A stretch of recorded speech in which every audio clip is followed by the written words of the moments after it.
My name is Alison. I worked at TransLink for the better part of 2 years, where I was the Facilitator Network Coordinator, and then went on to, after I started working as the coordinator, actually then did the training, and where I was a facilitator for about a year with them. And I had some success selecting a group of facilitators after a previous group didn't quite work out so well. So Richard asked me to share some thoughts on what I did that made that all work out so well. I found this picture on the internet and I thought, this is probably what I look like as the network coordinator some days. Do you say chucking a wobbly here? Yep. Is that a phrase you say? Yeah, I chucked a few wobblies as the network coordinator because sometimes facilitators would not take on assignments when I desperately needed them to. So while it was definitely, I loved being the coordinator, I loved working with the facilitators, and it was one of the most rewarding parts of my job. But at the same time, equally just as frustrating as well. And having a conversation with Richard, he told me it's a common challenge that we train facilitators and then quite often other things come up and for various reasons they can't continue in the role. So it was frustrating for me. It was becoming quite all-consuming, as with most of you as well. You've got other jobs on top of your facilitating, and I had a busy role as well. So it was becoming a bit of a burden for me, as well as the few facilitators who were taking on the larger portion of the work. And the reputation of the network was starting to get negatively impacted as well, as it was, we had events that couldn't be filled, and people were then starting to think, well, I've seen how a cocktail party works, I can run that myself, and obviously not doing a terrific job of it. So it left me wondering, why on earth would people have this amazing experience and do this fantastic training and then not actually do anything with it? Why would you sit through 7 days of absolutely brilliant training and then decline the opportunity to use it? And then in contrast to that, what is it about those facilitators who do actually just take it and run with it and put their hand up for every opportunity? So a little bit of a background about where TransLink went with all of this.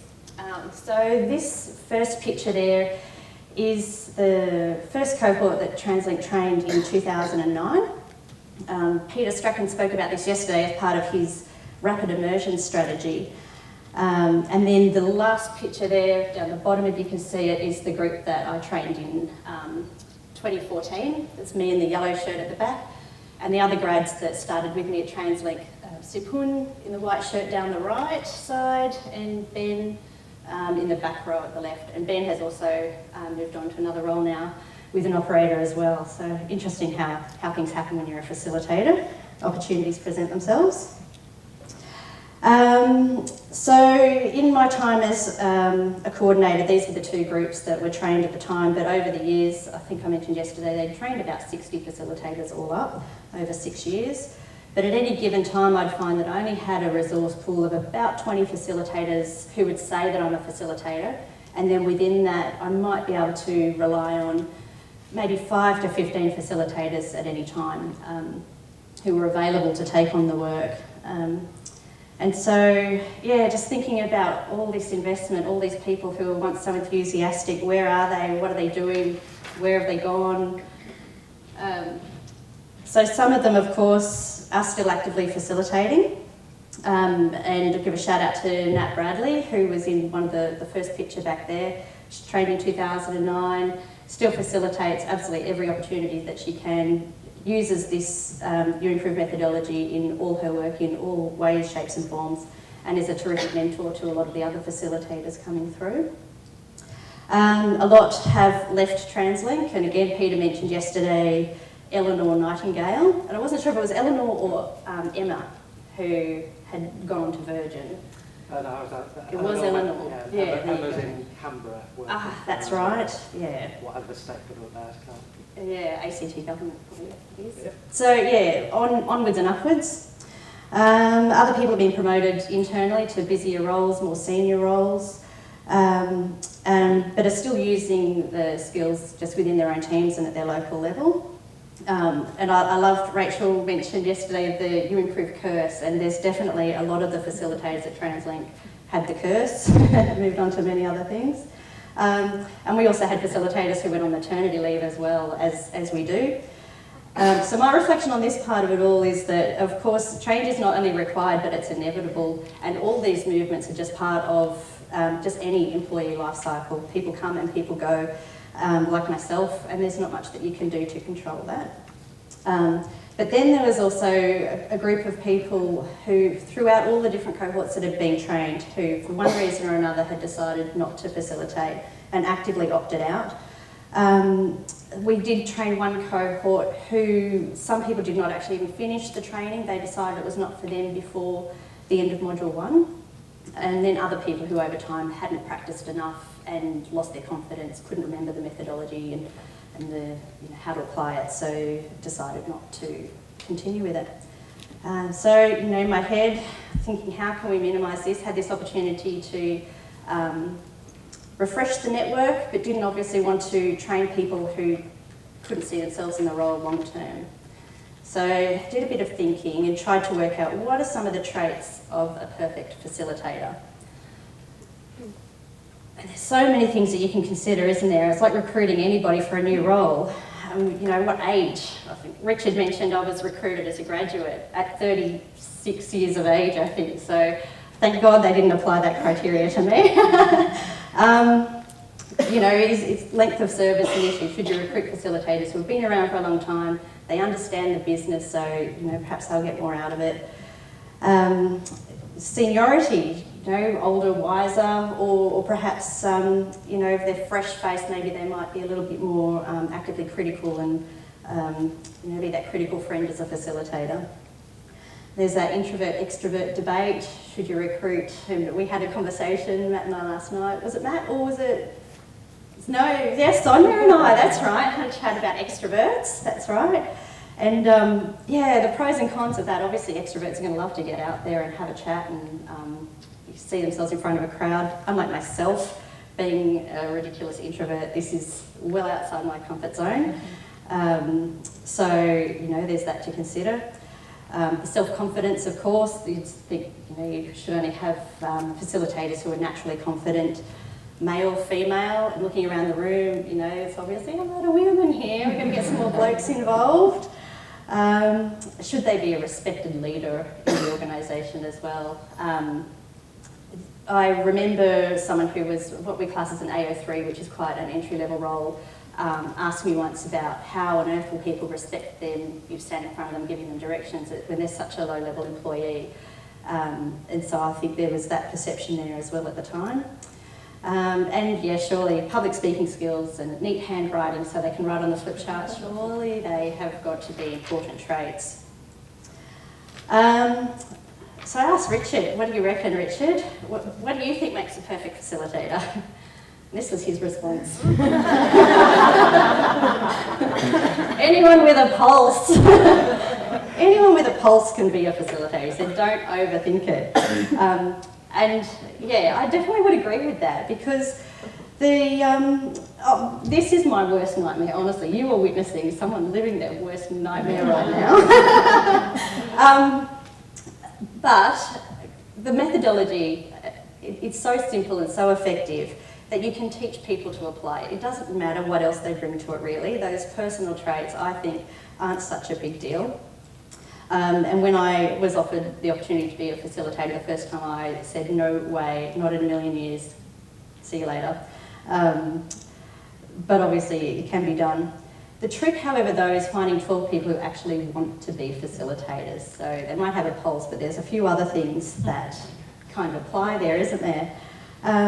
So, being a facilitator that I am, it's your turn to get involved now. So what I'd like you to do is turn to the person next to you and maybe just have a chat for a couple of minutes and have a think about, you found someone who's got a pulse, surely we can train them to be facilitators. What else do you think they might have to bring to the party as well to make sure that they're going to be actively involved and want to do this? So I'll give you a couple of minutes, have a chat, maybe make a few notes. We're not going to get you to feedback, there's a bit too many people and it's probably going to take a little bit too long. But hold your thoughts as I go through the rest of the things that I learned along the way. So a couple of minutes.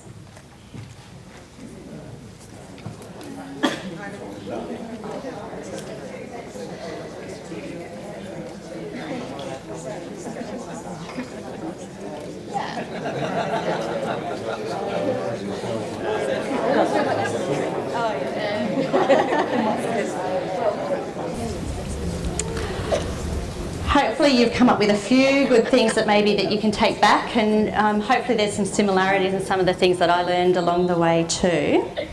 But one thing, once I started looking at the traits of people and people that had dropped out and why they had dropped out, and dug a bit deeper, what I actually worked out was something that we all know, and it's the process, not the people. We all know it. It was a bit of a Captain Obvious moment for me. The process around recruiting them, how you bring them on board, and the information that you share with them either sets them up for success or it doesn't. And so, just something we should all know. It's the 85-15 rule. We should all know it. And I think all those facilitators who had dropped out along the way would have individually, they had all the traits. I'm sure you've written down things that describe each and every one of them really well. They had all the traits to make great facilitators, but they actually didn't want to be facilitators. They, the process that got them there steered them into this position they didn't want to be in. So when I had the opportunity in 2014 to select a new group of facilitators, I didn't want to set up another group of people that were like deers in headlights and wanted to get out of there. So I had to look back at the common traits amongst all those people who were doing a great job, and came up with a process that hopefully would help ensure that they were successful in their roles moving forward. The first thing that I found in common with them all was that, and this is probably a bit of a HR, organisational development term, I suppose, it's a bit textbooky, but organisational citizenship, that's how I really could, the common theme amongst them all. They all put the organisation first. Everything they did seemed to be more than just their day job, more than just their team. It was about the organisation, and they really thought beyond the boundaries of their immediate day job. They were the sort of people who would take flip charts home at night and prepare work after hours, or take work home so they could do the prep work at home. And not that we ever want to encourage burnout in the facilitators at all, but it was just they did what they had to do to get the job done so they could facilitate and manage their workload as well. They all knew the organisational philosophy, and whether any of them could articulate it word for word or if it was just in the way they went about doing their work, they all knew the philosophy, and that was the filter through their decision-making process. I once worked with a manager in Indigenous health, and everything he said was, is this helping to close the gap? Is this helping to close the gap? And that stayed with me so much, and I've seen that in the facilitators that apply the organisational philosophy to their work, and they're asking the same question, how is this helping us achieve the philosophy? So I think this is probably one of the most critical elements, beyond having a pulse. Pulse is very important, but I think demonstrating some organisational citizenship is exceptionally important. The next part in the selection process would be to consider people who really demonstrate a thirst for continuous improvement, not only at an organisational level but within themselves as well. I really think that as facilitators, if we're constantly encouraging the business to improve, we have to be looking at ourselves and critiquing ourselves and trying to improve. And this is a terrific personal development opportunity for me today. Thank you, Richard. So, that you guys can relate to very well. And when I say, these people have a thirst for improvement, I'm not talking about people who are always running off to do the next Excel course or whatever. They're the ones that perhaps have even an informal mentor, or the facilitators that would ring me and ask me after an event, how'd I go? Did the project lead ring you and talk to you about me? And have they got any feedback for me? So they're always seeking out those ways to improve. None of them have egos, I don't think, and they're not facilitating just because they enjoy being the centre of attention, but just because they love to see the improvement happening and they love to be part of that. So their motivation is definitely a lot more extrinsic there, I suppose. And yeah, I really think that they're quite humble people, and they're just, it's not about themselves, it's about the organisation. And then there's this one as well. So when considering the selection of your facilitators, to consider introverts, please, not just the extroverts. We can do it, as I keep saying. The first reaction is probably quite likely to be no, as it was for me. But the tools and techniques work, we all know it. So I think if they're showing they're great organisational citizens, they've got that thirst for learning. Don't exclude your introverts because you think that it might be a bit too intimidating or confronting for them, or because they say no first up. Don't let that influence your thinking there. But likewise for extroverts too, just because they're out there loud and bold and love getting up in front of a crowd does not necessarily mean that they'll be terrific at it as well. Consider their day job, and do they have the capacity to take on the work? Are they those organisational citizens? Do they have that thirst for constant learning?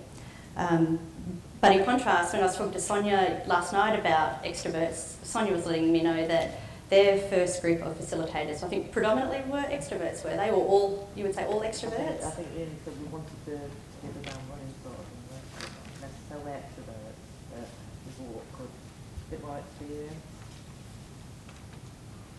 I'm not sure it's something we actually thought about. Yeah. Okay. It Just was about people, happened. it was people wanted to do it. Yeah. Yeah, right. And so probably naturally, that's, yeah, people that don't mind, they're not confronted by being in front of a crowd. Yeah, yeah. But it obviously worked well to get the momentum going. Yeah. Yeah. Okay, so you've got those people in mind. They've got a pulse, they're organisational citizens, thirst for learning, introverts and extroverts. You've lined them all up. And I could probably go into a bit of how I found those people and internal communications and things, but I thought I'll leave that out because it's probably a bit unique for each organisation how you might actually approach those people. But once I'd narrowed that down, my next step was really critical because this part actually weeded out people who I thought were fantastic and could do a terrific job, but then they opted out at this point. So I gave them a realistic preview so they could make up their own mind on whether or not they wanted to be involved.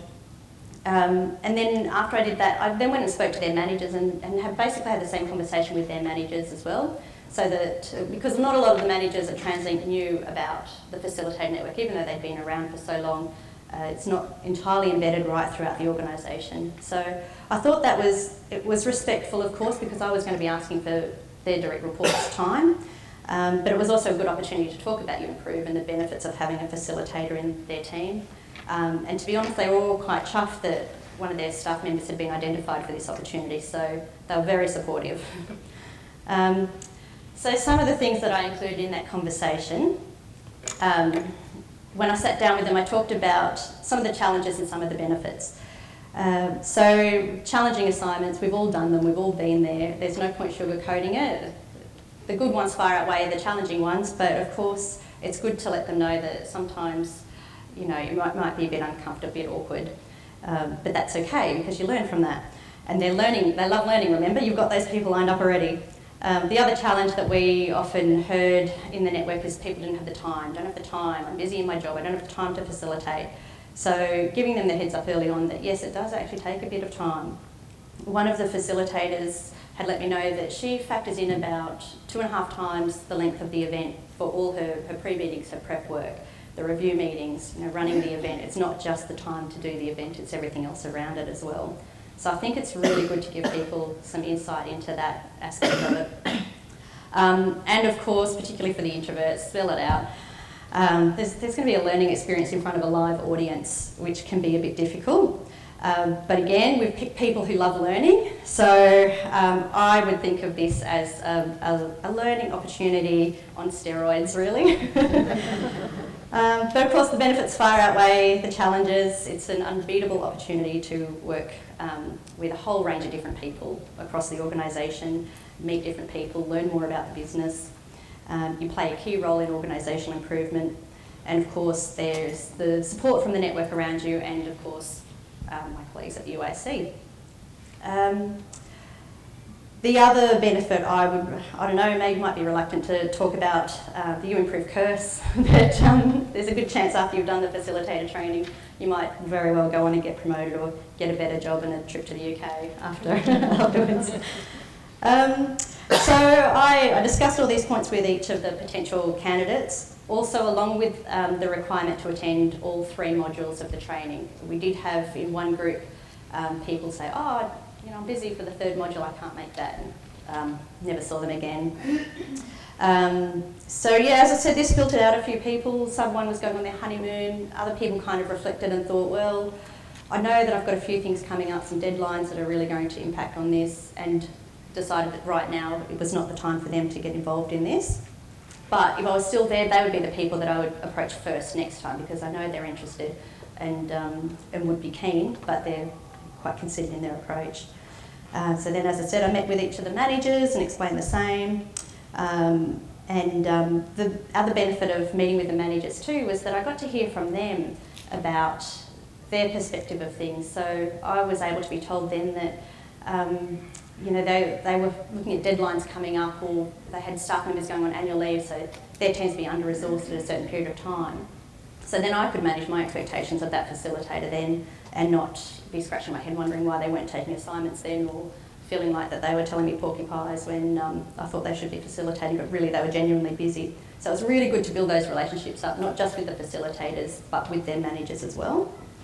And then what I did at this point was to organise for a couple of existing facilitators to take out these potential facilitators for a cup of coffee and just share a bit of genuine insight from their experience. So talk about the challenges and how they overcome them from a practical perspective. At this stage, I was not a facilitator myself, so I couldn't really share a lot of those insights. So it was really great. I had Shona and Felicity. I think a few people might have met Felicity at some point. She came over from Australia. So she took them out for a cup of coffee and explained a few more things. So I think just investing a bit of time up front before people show up on day one, module one, really helps work out whether or not they want to be involved in this, and helps build up the enthusiasm as well. So you've got them selected, you've trained them, and you're giving them support, and then at some point in time you're probably going to find yourself chucking a wobbly again, because as we all know, part of the employee life cycle, not all facilitators will be available all the time. Some are going to be available now, some will be available later. The role that I really realised that I had as the network coordinator when that was all happening was just to step back, take it easy and just support them and help find them a way to keep their skills sharp and their interest in it going. And I think too, if you've built that relationship up with their manager and you've given them a realistic preview, if you're finding that some facilitators are just constantly being bombarded with work or whatever else is happening and they just can't get back into it, I don't think there'd be anything wrong with having a chat with that manager and saying, we've made this commitment and see how we can work through it. Come up with a mutually agreeable plan to help keep them involved. So the last part of the process that I thought about to retain facilitators comes back to this old pearl. Don't forget to plan. If you're part of the corporate brain, and you've decided to introduce the UIMPROVE approach or embed it into your organisation, maybe you've done some strategic improvement program or some universal improvement skills. You'd be keen to keep the momentum going, so it seems natural that the next stage would be to just train a group of facilitators, and that kind of seems quite logical. But I think that really jumps straight into the doing part of things rather than actually stepping back and thinking about how you're going to be using them. So my advice would be to, up front, before you give the realistic preview to your facilitators, is to put a plan in place. So whether that's a formal policy or just a clear steer from the top about how we're going to do things around here, how we're going to do our annual planning, and then we're going to do kickstarts, or how we're going to do our structured team meetings. Make it really clear. And then on the other side of that, of course, is to put a plan in place for the facilitator so they understand, and they've got some some benchmarks, I suppose, so they know that they're going to commit to a certain number of events per year, or however you want to work that out. I did actually have one facilitator say to me that it should be something that they put in there. They call it a performance development agreement, which is a really terrible name for a document that actually probably follows this similar thing. That it's about planning your career or planning your how you work within your role. So this is my job, this is how I'm going to do it. And then you meet with your manager and you reflect back, how's that all going, and then you put it into action. And so Deirdre said to me, I've made this commitment to the facilitator network. This should be in my performance development agreement, and I should be having regular conversations with my manager so that we both know that I am doing, upholding my commitment, but also so they can hear that feedback on how I'm going with it, and any challenges and any support I might need from them with it. I thought that was a terrific idea. The other thought that I had after Peter Strachan spoke yesterday was about, he mentioned his TransLink 12, which was 12, do they call them pillars? I think it was before I got Before we there. started messing with it. Yeah, and strategies. Translate 12 anyway, so there were 12 different things. And I'm wondering, Richard, is it a coincidence that he then trained 12 facilitators? Did it just work out that way? Complete coincidence. Okay, right, okay. Because what he did then was his plan was to allocate one facilitator to each one of the Translate 12. So there was a lead facilitator for each of those strategies, I guess. So for example, revenue protection was one of the 12. And then so there was a lead facilitator allocated to that. So every planning exercise, every project that came out of that, that facilitator was always involved with that, and then perhaps a different co-facilitator came involved. So I think that way it helped just keep it alive. And yeah, he also mentioned yesterday that you should also plan for churn, which I think is terrific advice as part of this process. Just be mindful that people will move on, it will happen. And perhaps even plan for the curse as well, because people are going to move onwards and upwards. So once you've got your plan in place, I think it's really important to actually communicate that to the business so that people know that you've got these great facilitators and how they're expected to be used. And then also, if you're part of the corporate brain, I think that you really need to be the people that are looking after this part of the process as well. You've just invested heavily in your facilitator network and embedding the UIMPROVE approach into your organisation. I think it's really important to be checking in on asking, are the facilitators being used for appropriate assignments? And if yes, what are the outcomes? What are we achieving with this? What are the next steps in the methodology for that? Where are we up to? And if not, why not? And what can be done to get things back on track? What needs to change? So I would say that facilitating is a practice skill, and unless things are really kept alive and kicking on, the more we do it, the better we get at it. So if it lets go, as I said earlier, people start to lose their confidence and they want to move on. So I think this is really important to keep people engaged and passionate about it. And also when facilitators can see that their work's valued by the organisation, of course they want to be more involved, and that of course is going to lead to better retention of your network. That's me. Well done.